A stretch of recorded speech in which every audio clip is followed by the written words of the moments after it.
According to the USDA, over half of the United States population is not consuming adequate amounts of magnesium, and this leads to subclinical magnesium deficiency, which can lead to symptoms of depression and/or anxiety. Are you one of those people? Well, in today's video, we're going to be talking about everything that you need to know about magnesium and whether or not you should be taking it. So stay tuned.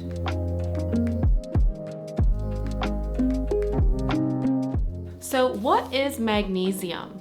Well, magnesium is an essential electrolyte, mineral, or element, and it's the fourth abundant positive ion in our body and the second most intracellular one, second to potassium.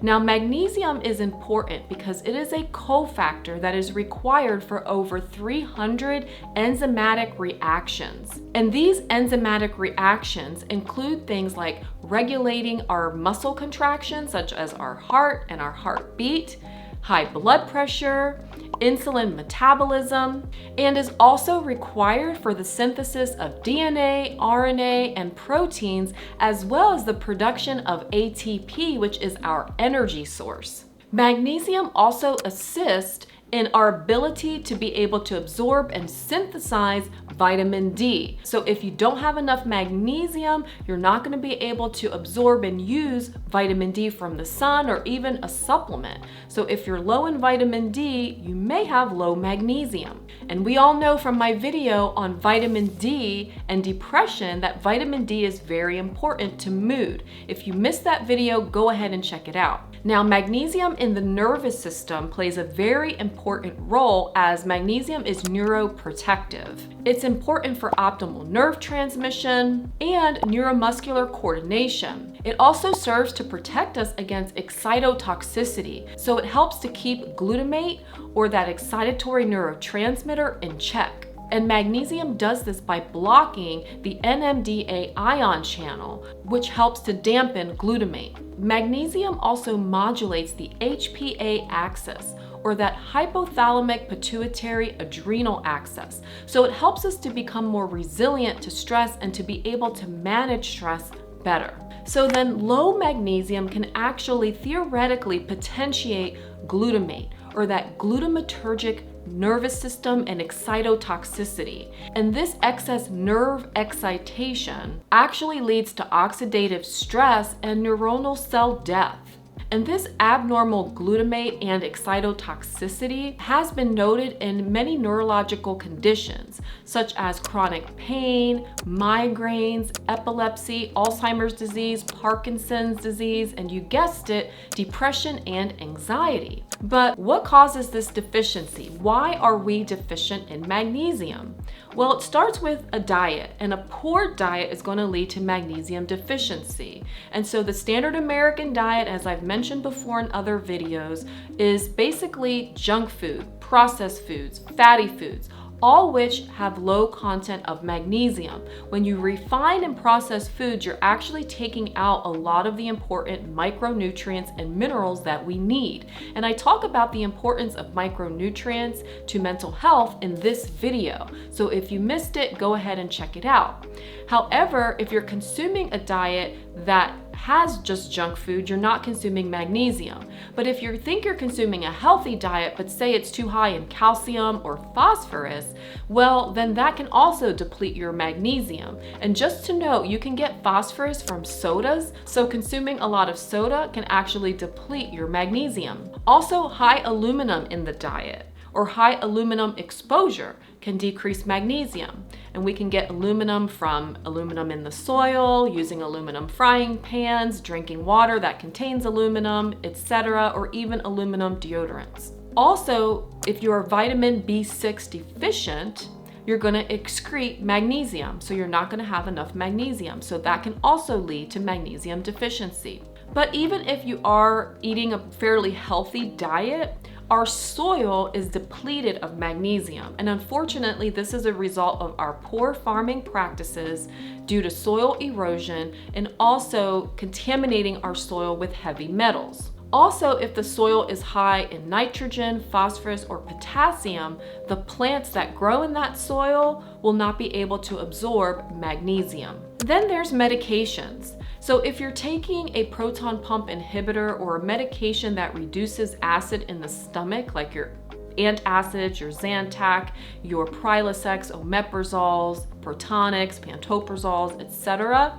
you could actually be deficient in magnesium and other nutrients because now your hydrochloric acid level is low and your ability to absorb nutrients from food is lessened. Diuretics can also cause magnesium deficiency by excreting it in the urine, and also some antibiotics have also been shown to deplete magnesium. Then there's the role of poor absorption. So along with those antacids, if you are older in age, say older than 65 years old, your hydrochloric acid is going to be lower and therefore your absorption is decreased. But also, if you have an increased alcohol intake or you're drinking a lot of alcohol, your magnesium can be depleted because alcohol acts like a diuretic and now you're peeing out your alcohol instead of absorbing it.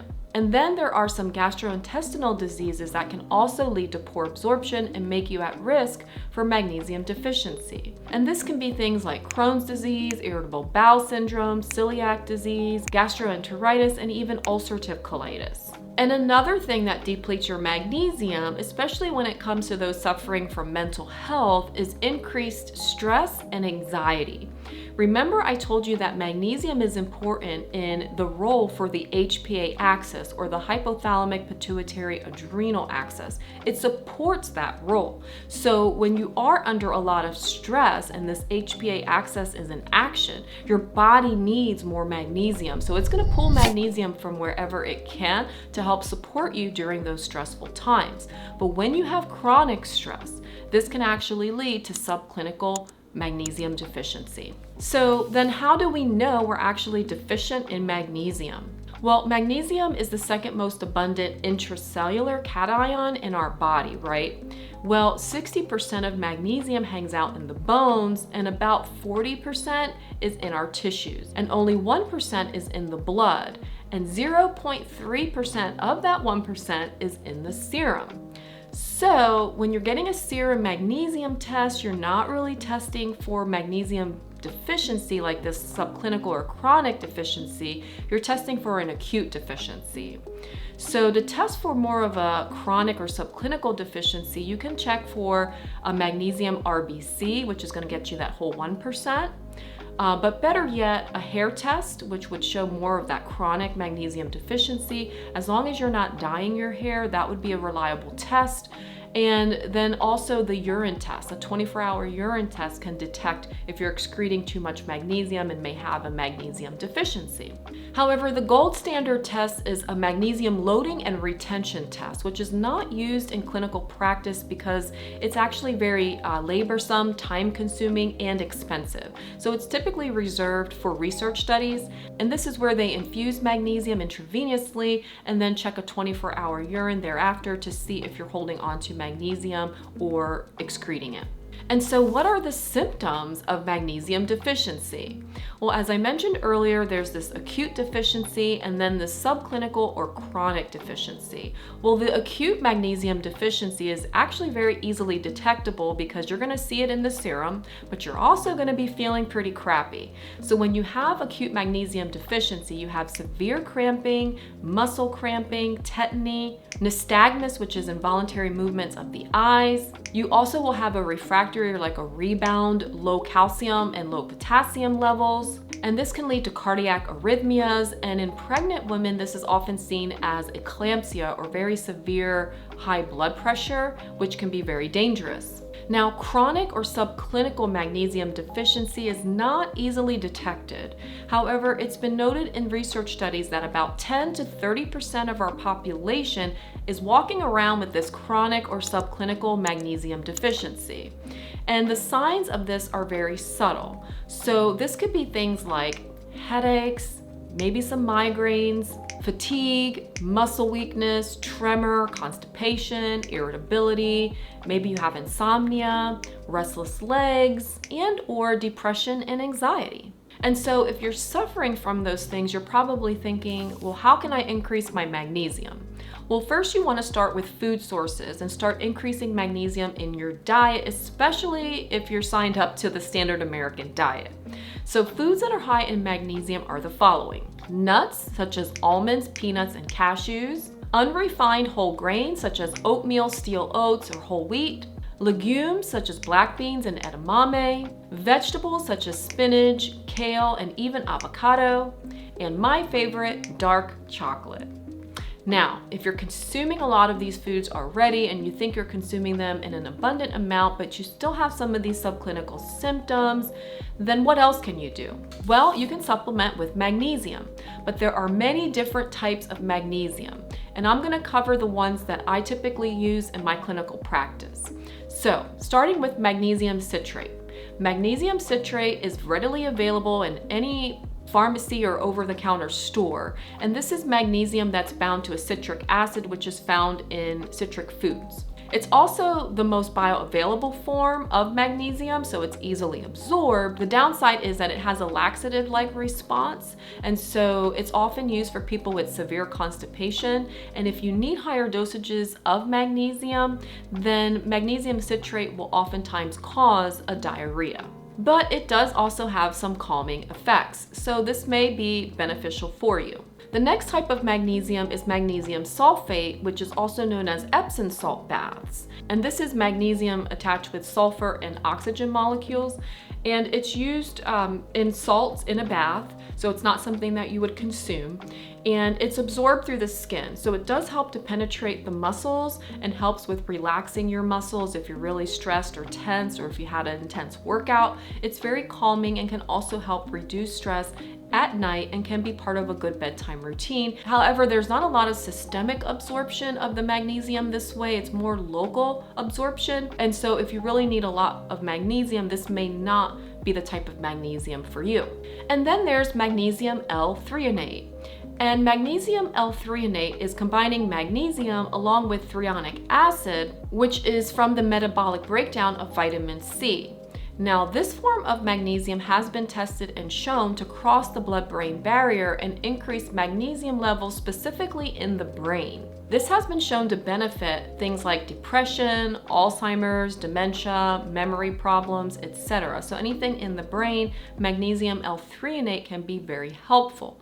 However, it does have a downside of cost and being expensive, and is one of the most expensive forms of magnesium. And so some people will use a different form, such as my favorite, which is magnesium glycinate. Now, magnesium glycinate is magnesium attached to the amino acid glycine, and glycine has a lot of support and research in how it can improve sleep. So magnesium glycinate can be very helpful for sleep. It's also very easily absorbed and can help with other mental health issues such as anxiety, depression, and insomnia. And this is actually more cost effective than the magnesium L-threonate, which is why it's one of my favorites and one that I use, and find that even though it doesn't cross the blood-brain barrier, it still has a nice calming effect and can reduce stress. Now, I want to mention magnesium oxide only because I'd like you to stay away from this form of magnesium if you can. The reason being is that it's very poorly absorbed. It's one of the least absorptive magnesiums out there, or the least bioavailable magnesium. And if you need higher dosages of magnesium, this is one that can definitely cause that loose stool or diarrhea if taken in higher dosages. And so some people can't tolerate it. It can lead to stomach cramping and things like that. So just best to stay away from it. However, if that's all you can get a hold of or all you can afford, it is better than nothing. So what about the dose of magnesium? What is the proper dose of magnesium to take? Well, before supplementing, make sure to talk with your provider first to make sure that magnesium is safe for you to take. Now, magnesium is relatively safe. However, there are a couple of contraindications, and that would be kidney disease and or gastroparesis when your bowels are not moving, they're stagnant. Another contraindication, which is typically reserved for intravenous magnesium, is heart block or bradycardia or low heart rate. So those are the reasons why you would probably not be able to take magnesium. So safe doses of magnesium would be the recommended daily allowance of magnesium, which for adults is 320 to 420 milligrams. Now, the dose that you may need can vary and can be higher than that. And that's going to depend on the risk factors that you have. So if you're stressed out, if you have any gastrointestinal malabsorption diseases, or if you're older age, etc., your need for magnesium is going to be higher. And research studies have used magnesium in varying doses from 750 upwards to 1,000 milligrams, and this was in divided doses. So how do you know which dose would be right for you? Well, I like to start with the recommended daily allowances, the 320 to 420 milligrams, and then titrate up from there if you're not gaining a response. However, if say you get up to a 500 milligram dose and then you start experiencing some loose stools or stomach discomfort, that's a sign you should back down. Not everyone is going to have an immediate response to magnesium because it does take about 40 weeks to actually replete your magnesium if you've been chronically deficient over time. So be patient with magnesium. However, many people do have a response that is almost immediate. And like I said, with that magnesium glycinate, a response in helping improve their time to fall asleep for insomnia. And so what about that magnesium toxicity? Well, I mentioned that if you get to a dose and you start having diarrhea, that's your sign to back down on the dose. Well, because that's a sign that your body's trying to excrete the excess magnesium. It's hard to become toxic with magnesium if you have functioning kidneys and functioning bowels, because your body's going to try to get rid of the excess. So the signs of magnesium toxicity start out with diarrhea, severe nausea, and vomiting because your body's trying to get it out. However, if this continues, it can lead to muscle weakness, irregular breathing, irregular heart rates or arrhythmias, and lethargy, and also urinary retention or kidney failure. So look out for the early warning signs so it doesn't develop into the more serious signs of magnesium toxicity.